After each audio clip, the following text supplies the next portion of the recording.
Mollywood director Joju George మామూలుడు కాదు. ఓవైపు actor గా అద్దరగొడుతూనే మరోవైపు డైరెక్టర్ గా తీసిన ఫస్ట్ మూవీతోనే వెల్ టెక్నీషియన్ గా నోటెడ్ అయ్యాడు.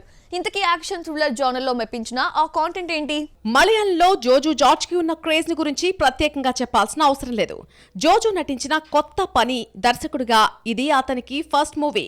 అక్టోబర్ 24వ తేదీన ఈ సినిమా అక్కడి థియేటర్స్ లో విడుదలైంది. చాలా తక్కువ బడ్జెట్ లో నిర్మితమైన ఈ సినిమా ఏకంగా 60 కోట్లకు పైగా వసూళ్లను రాబట్టింది. దీంతో ట్రేడ్ వర్గాల దృష్టిలో జోజు మళ్లీ పడిపోయాడు. యాక్షన్ థ్రిల్లర్ జోనర్లు రూపొందించిన ఈ సినిమా కథా కథనాల పరంగా మంచి మార్కులు కొట్టేసింది. అభినయ, సాగర్ సూర్య, అభయ హిరణ్మయి ఇతర ముఖ్యమైన పాత్రలను పోషించారు. ఈ రివెంజ్ డ్రామా ఎప్పుడెప్పుడు ఓటీటీకి వస్తుందా అని అభిమానులు ఎంతో ఆసక్తితో ఎదురుచూస్తున్నారు. ఈ నెల 16వ తేదీ నుంచి దీనిని సోనీ లివ్ లో స్ట్రీమింగ్ చేయనున్నట్టు అఫీషియల్ గా అనౌన్స్ చేశారు. పని మూవీలో గిరి అనే పాత్రలో జోజు జార్జ్ కనిపిస్తాడు. త్రిశూర్ నేపథ్యంలో ఈ కథ నడుస్తుంది. అక్కడ 2 గ్యాంగ్ల మధ్య ఆధిపత్య పోరు నడుస్తూ ఉంటుంది.